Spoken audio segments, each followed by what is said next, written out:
looking deeply into today, man, this is not something you're gonna find almost ever on this platform. I don't know how to keep you guys watching more than this, but I will try my best because for sure the editing is good as you continue and the information is going to be mind-blowing.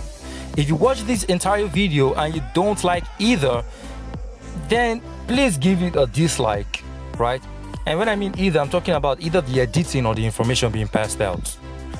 And this will include direct scans and logical reasoning to everything, and you still dislike it, then something might be wrong somewhere, which you should tell me in the comments. It could be from you, it could be from me. Looking into Thor, you have to look into Donald Blake, in all honesty. Donald Blake is a scientist who shares metaphorical and metaphysical consciousness with the God of all. Man, this is difficult to be honest. Thor was sent to Earth to learn moral values. He grew to love Earth as much as he loves Asgard.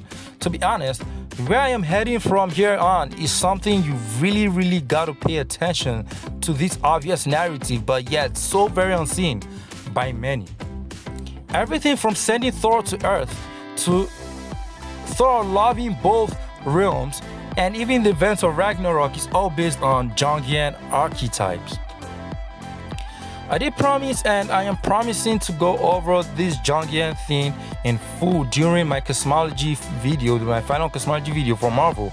But other than that, I have brought this up a lot of times because everything from Marvel, from the smallest atom to a certain point in Marvel, is all about Jungian archetypes. It is shown in a lot of comics. My God, I don't know how people don't see it. Though it has been directly referenced sometimes just to show it works with that in a way, but come on, you also have to help me out by literally go reading on Jungian archetypes after this video. Briefly do that and come back. Now the thing when I say is reference, it actually is reference, like literally if you understand the whole thing about the Yggdrasil and stuff, which you will get to understand in this video and you will thank me after that. And if you still don't understand in my cosmology video, I'll try to make it even a bit more clearer. Now I'll brief this up, this Jungian theme, right? Jungian archetypes are defined as universal archaic symbols and images that derive from the collective unconscious. As proposed by Carl Jung, they are the psychic counterparts of instinct. And archaea means for something to appear in dreams, religions, the arts, and social customs in all people, and they manifest impulsively in mental disorders. Now there are 12 types or 12 archetypes as you see on the screen, and for each, Thor's character represents all, funny enough, simply because Thor exists as an archetype of archetypes, which I would explain from Odin and Gaea.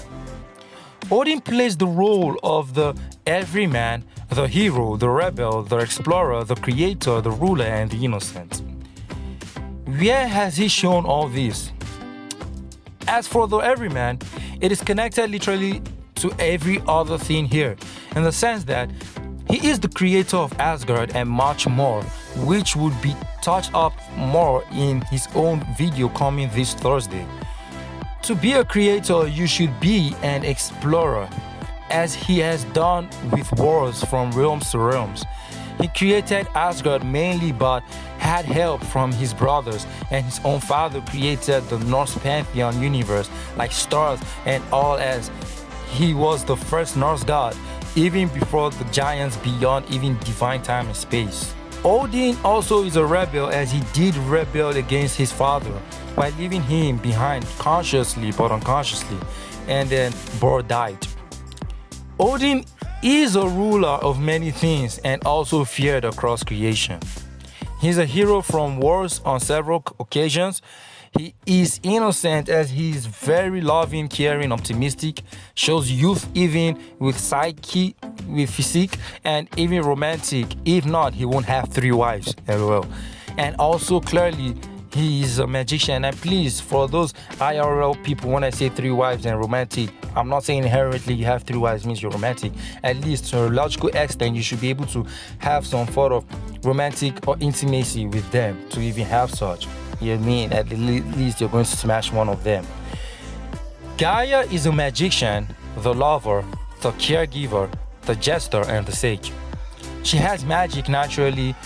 She is the nexus of all points from Earth, and most things link from her to several realities, and she can be classified as one with the true nexus of all realities that predates the man of all lineages, and even Cleto, which is shown in my Manthean video, and Cleto uses love as a mother as a weapon.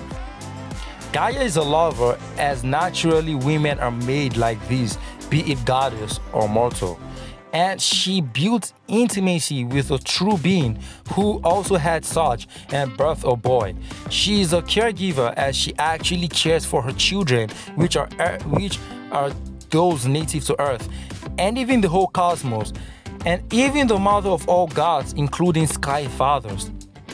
She's a jester, someone free-minded and can give smiles to any of her children, be it war or not, in form of power, like she did with Hercules, to later put smiles on everyone's face as he saves the multiverse, and also appreciate Sif for saving her as she was dying. She is the sage. Her existence alone as the world is sage enough as life on Earth is the school of existential lessons on everyday basis. Now, if you observe deeper, both a father and a mother share similar characters even in real life. Now, let me not say characters, but let me put it as monetary moral values. Now, of course, women birth and men are the purpose of such. Clear distinctions between them. Also, this is my argument I use for feminists who can't know there's a difference between equity and equality. When you then look at Thor, what do you notice? Literally all these traits as one. Like, seriously, check it.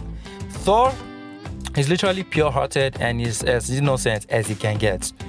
Thor loves connection with his friends, which are the Avengers, and the planet, which is linked to his love, both romance for Sif and Jane Foster, to the current runs of 2018, and even his constant love for Midgard that made Odin annoyed at him consistently, which are archetypes of every man. Hero, because he protects Earth as its mightiest hero and loves it. Thor is fond of exploring a lot. Thor is a creator himself from deep within his true might.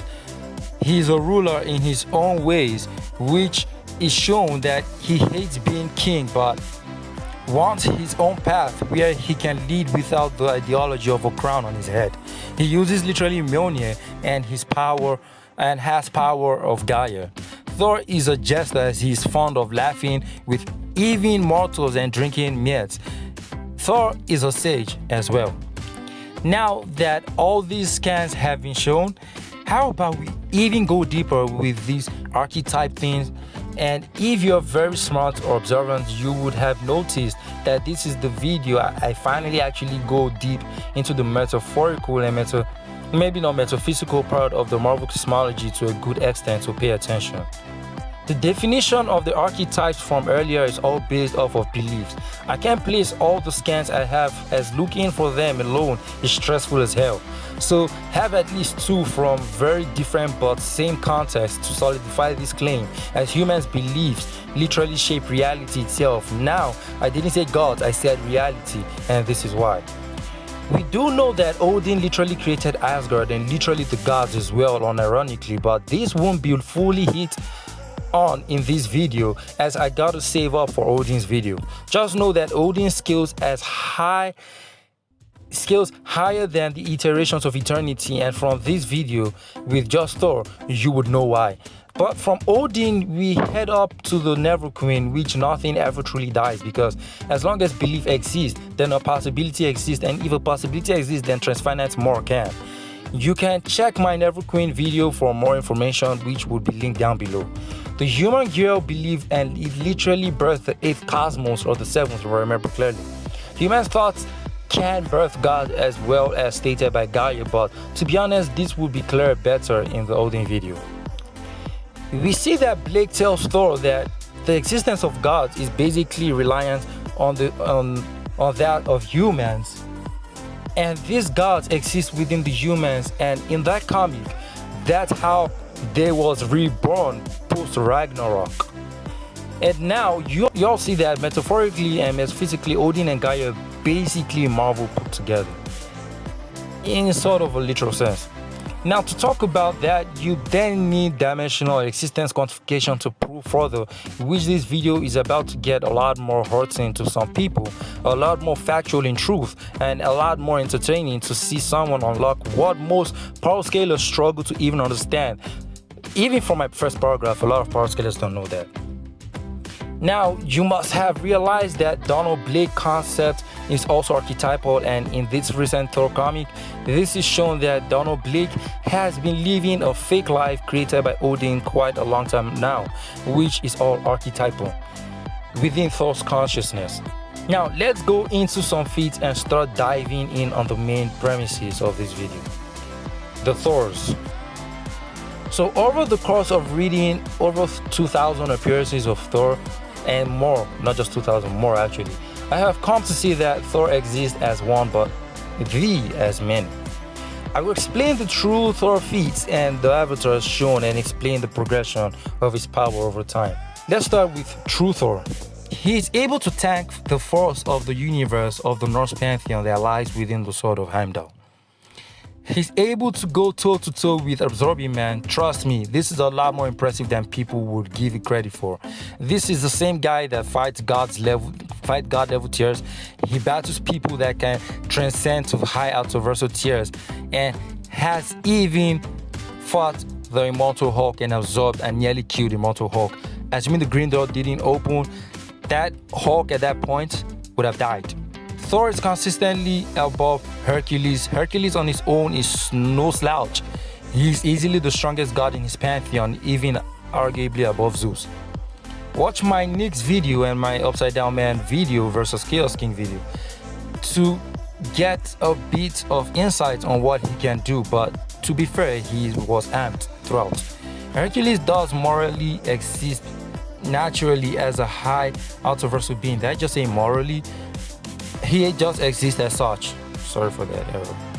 Thor has traveled to the edge of infinity of the universe to the void beyond, which is oblivion. That alone is peak high ultraversal feats. Like, there's no low ball you can even argue that as boundless, which oblivion is boundless. I don't even want to go there. As Odin tries preventing Ragnarok as usual, he battles in the world beyond and claims that the cosmos, which is referring to the Marvel multiverse, is infinite, but yes, to Thor and him, as Thor will carry on after he goes, it is finite. Thor can move beyond infinity and dimensional high existence vortices to other pantheons. He traveled through the space between realms and know that the space are infinite and the realms themselves are infinite, as you must have relatively seen in the scans, and even in these direct ones.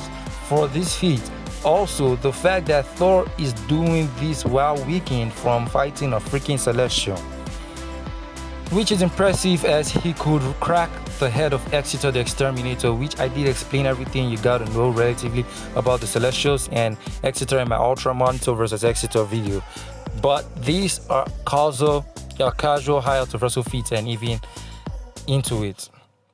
Thor alongside Loki were able to hold their own against Surtur, who can burn down the golden city of Asgard, and Thor beats Lady Death, who is brothers, not like Lady Death, I mean Hela, not the real Death, who is brothers to no other than Jormungandr and Fenrir.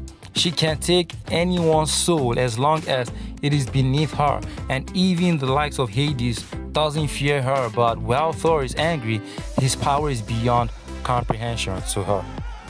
Thor is so much of a threat that for the fact he isn't on Asgard, Seth is going to destroy Asgard and other planes of reality. Thor has been able to go one-on-one with Mangog. Thor beats a threat who had gone through immeasurable distances of higher planes of existence, which includes pantheons.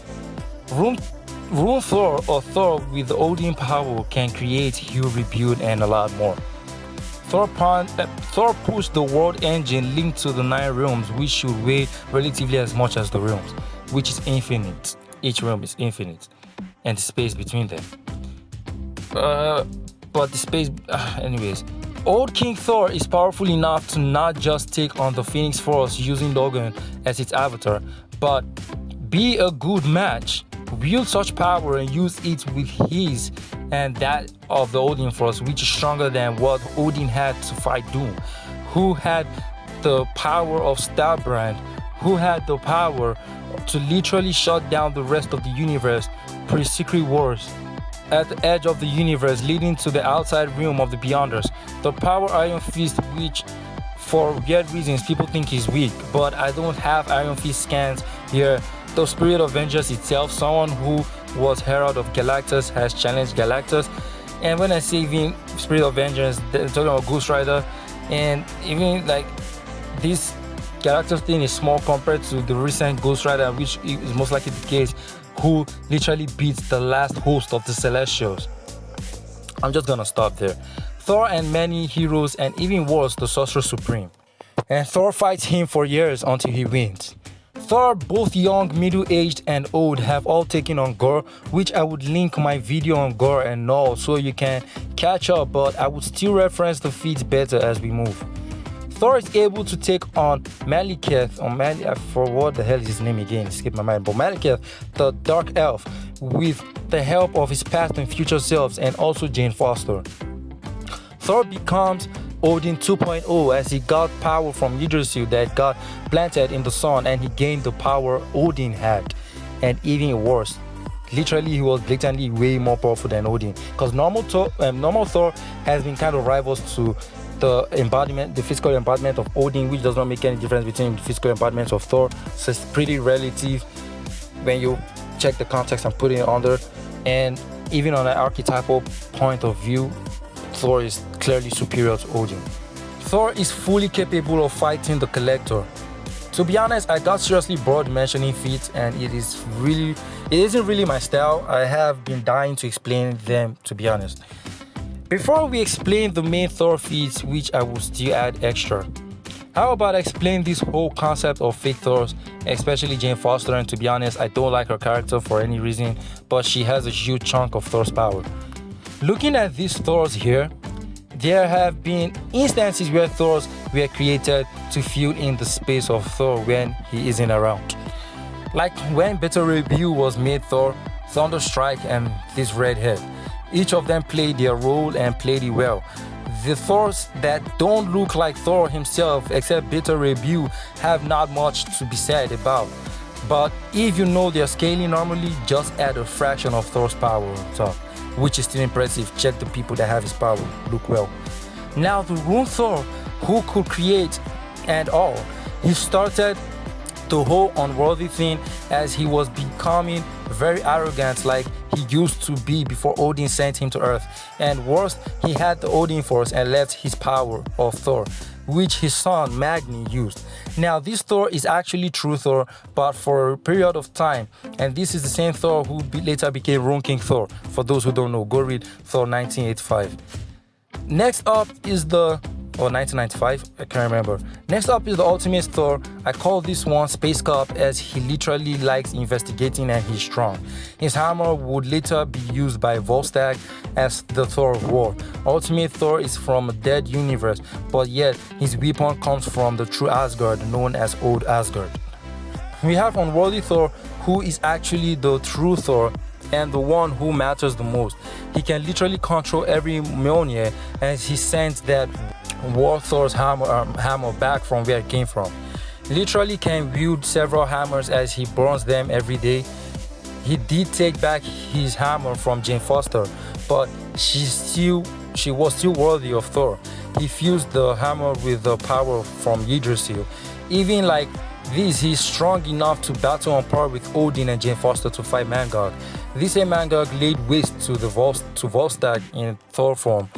He's capable of actually having so much durability to take in so much room power that Odin took in 9 days and died before coming back. He took on Malekith with the help of his future self, who scales extremely high, his younger self, who also scales very high, himself, who scales higher than his Avenger self, who has feats like now having power of Gaea itself, being rivals to Hercules, who was armed by Amadeus Cho's power, and even after being armed by Gaea. Only Thor could place a direct hit on Mikaboshi, tanked the God Bomb, and became God of Gods as even Odin prayed to him. Old King Thor can use the Odin sword, which can slay Celestials. has literally screamed and all of creation shook, or the nine realms. Like I said earlier, even a younger Thor, even a younger Avengers Thor could literally fight the Collector, who is native to the peak plane of existence in Marvel, which is the far shore that is not boundless, and could even store beings like Alter Ego, and just Ego alone had power to tank the effects of the Necrosword, had beaten Galactus with the Necrosword, and even store Galactus in him while Galactus was in the incubator pre-Ultimate run during the Silver Surfer Black run, in reference to the Black Winter. Thor made Jane Foster the Valkyrie, in which she was powerful enough to take Heimdall to the places to the far shore, and Heimdall's sight couldn't stand it anymore. This is someone that views everything within eternity. It doesn't escape his sight. Even scaling from Jane Foster, who uses Thor's power to fight serious threats like the Phoenix Force and actually win, the same Phoenix that can arguably rival the physical form of Odin, if not above, as even Foster beats this Thor and sent him flying planet distances in 2 punches. Despite her not being obviously as strong as the Thor themselves, she does represent their power well to fight. The symbiote's power plus what Malekith had already, as he had literally turned the realms against each other and even overpowered Frigga and Odin. All this is pre-Secret Wars. Thor is just so strong that even as of now, he is far above the version of him that was unworthy, to the point his name had 2 R's. But yeah, that Thor could kill Beyonders. You guys should think about all this. As Thor used Thor's power, no one ever thinks, when will this power run out? And the answer is no. It isn't going anywhere. Thor's power is too immense, as he's literally the combined power of Gaea and Odin. He has power of the runes, the Odin Force, the Thor Force. He has Mjolnir and his axe, literally the Destroyer armor hand. I have a video on current Thor, but his feat just got better as Donald Blake, with Thor's power literally almost killed God of Stories Loki, who scales to boundless at peak performance. Thor is literally stated to be the personification of power and bravery. Now that we have done this, let's get to explaining things like the gods in general, other characters' power to get deeper scale, the Yggdrasil and Mjolnir. Now, the gods of the Norse pantheon exist quite differently from other gods. The Norse gods literally have this affinity with Earth, mainly because of Gaia, and they are relatively more of Gaia's children than other gods are, because Odin sees them as his own children. The placement of the realms has always been very controversial, but really it isn't. These gods have been stated too many times to exist beyond the mortal planes, which consists of high 1B constructs. And before even getting to them, there are a lot of planes of existence to pass. We have scans like them having mind beyond infinity, them existing immeasurable distances away, them existing infinite distances away, and all that. These gods exist on the literal branches of Yggdrasil, but probably are not true Yggdrasil. Now, there are characters like Sif, Heimdall, and a few others who are actually more powerful than this. The world tree exists on every plane of reality, and for each plane, it contains infinite universes, which is more proof for each plane of existence being infinite, and each plane having an alien transcendence with its own dimensions, and all but on several tiers. And this will be diving more in my cosmology video, but each plane of existence, everything to eternity. And why this works also more is because we have statements like that, and it's also supported by, if you read X-Men, the collective unconscious, and eternity is relatively the true collective unconscious that is not up to the point of true Yggdrasil, if you comprehend what I'm saying, as you can see in the scans. These gods are literally the creations of Odin and Gaia, but not like the way Thor is, that's literally birthed from Gaia.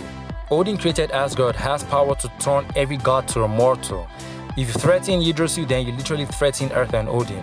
Killing Yggdrasil is as good as killing the gods and all of Marvel. Now, but this varies vastly. These gods have their realms inside the true Yggdrasil, which is where Odin itself is connected to, and not the one that holds the 9 realms. The Odin Force, as shown even in the rune King Thor line to guide Thor, it took him to the true Yggdrasil. Basically, they went outside the multiverse, because looking inside it, as you can see, was literally the multiverse, and Thor later became eternity because multiverse had destroyed when Yggdrasil got destroyed. And in all the scans we have seen for Yggdrasil, the realms rest on it. It isn't that complicated. Just like in this Thor run, as a perfect example, the tree we see there is a physical representation of it for the Norse god, and as it was dying, it showed that the realms were dying. In fact, Thor and Volstagg literally climbed to the top to where the bird, I've forgotten the name of that bird again, was. And while through Yggdrasil, the top is the undefined Farshore, where even Heimdall was going to go blind from seeing alone. These Norse gods are very impressive to the point that if care is not taken, you would actually think that they exist on the true Yggdrasil. Seriously, like if care is actually not taken with the context and everything, if you don't go deeper and use your brain more, you actually just conclude that. And even feats prove them otherwise, because one thing people don't get is that these gods all lived on Earth, which I explained earlier, and then which has been stated that Odin created, but that's highly inconsistent and contentious because Earth predates him actually by far. Odin created Asgard, and Thor created the nature of the cosmos for the Norse pantheon. Before even that, everything was just in Gaea, which is the void, the yawning void that predates the realms of the Norse realms, as the Norse realm sits on the branch of an aspect of Yggdrasil created later by Odin.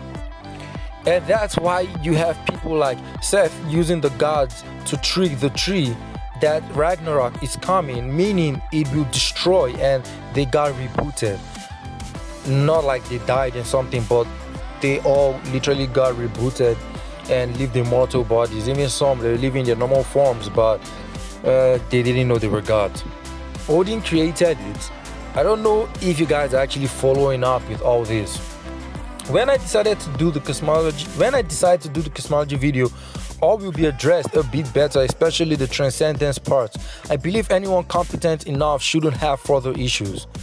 But even their fingers can scrape the concept of infinity.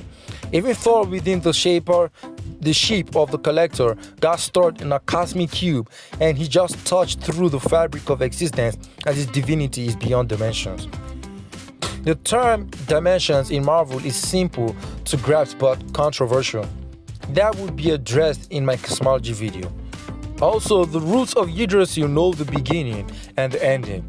The ones above in shadows literally fed on the narratives of these gods because that's what they are. And Loki made this very clear, that these gods are metaphorical beings and myths which exist because of beliefs, but not quite as well. They are basically archetypes. So, the one above in shadows used the narratives from the thread of fate, which is explained in my Cosmic Armor Superman vs. Runking Thor video, a very wonderful video you should check. And all Loki had to do was not include them in a narrative of the true Yggdrasil. Also, it is important to note that these Thors we see in this video vary by iterations, and the rest are pure avatars. And this was also shown in the Runking Thor stuff, where Runking Thor gained knowledge and saw every form of, like almost every iteration of himself from before. To know the full extent of Thor's full power, Odin video will come by Thursday. As for Gaea, just know that a severely weakened Gaea is stronger than every god, which are transcendent of several tiers of power. Only Hera can make an inaccessible realm from the gods' tall class of people like Thor. Gaea is extremely high into Hayato. Thor has Mjolnir. I really wanted to talk about it here, but that would be in Odin video. To bring this video to an end, I wanted to scale the Phoenix Force and recurrent crystal, which I have done before in my Living Tribunal video, and you should check. But it wasn't a full in-depth. But I think a video on the Phoenix Force would do justice, which will come up next week.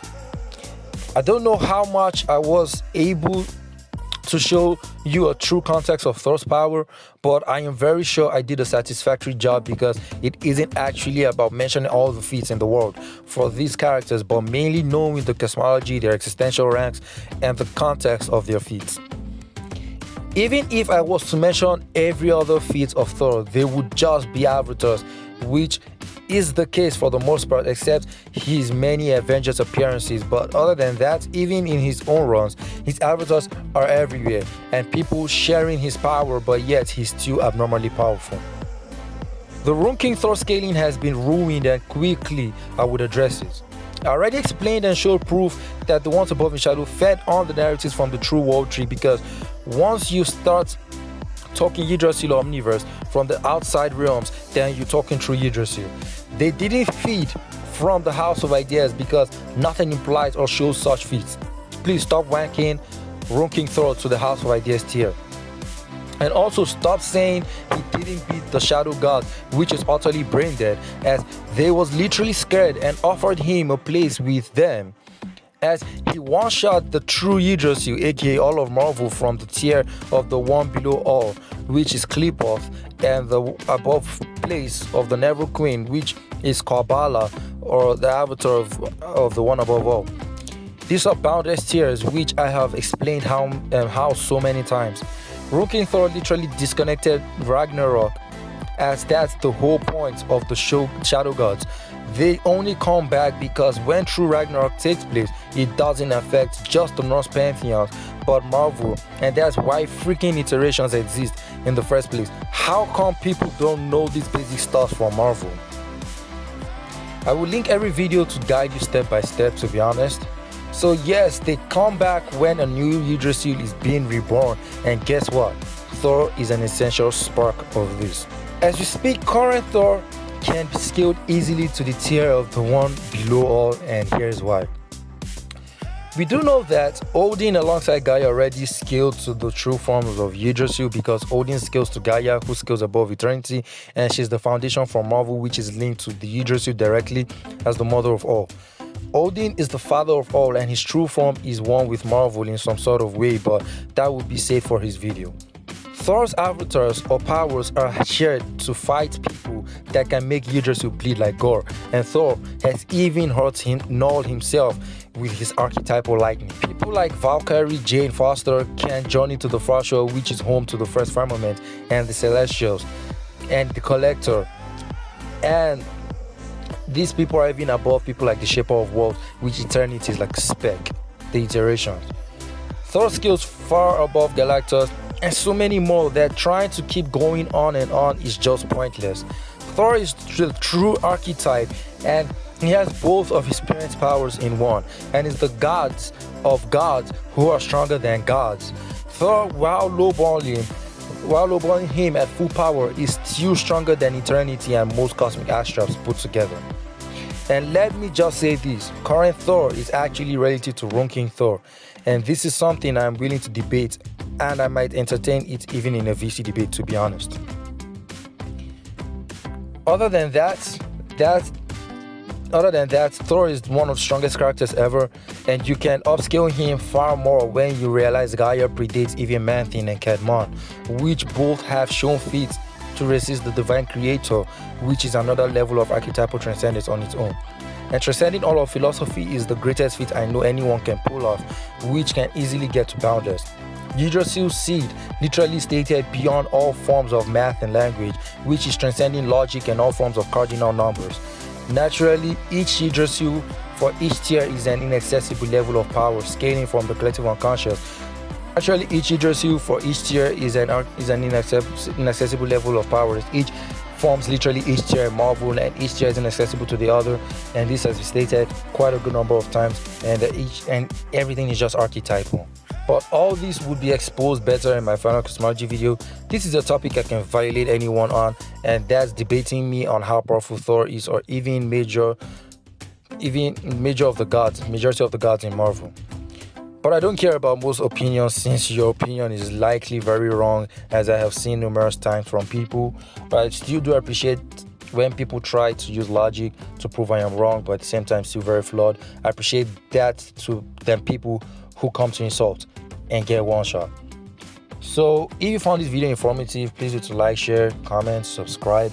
I really appreciate you if you subscribe, And yeah, see you all next time. Peace.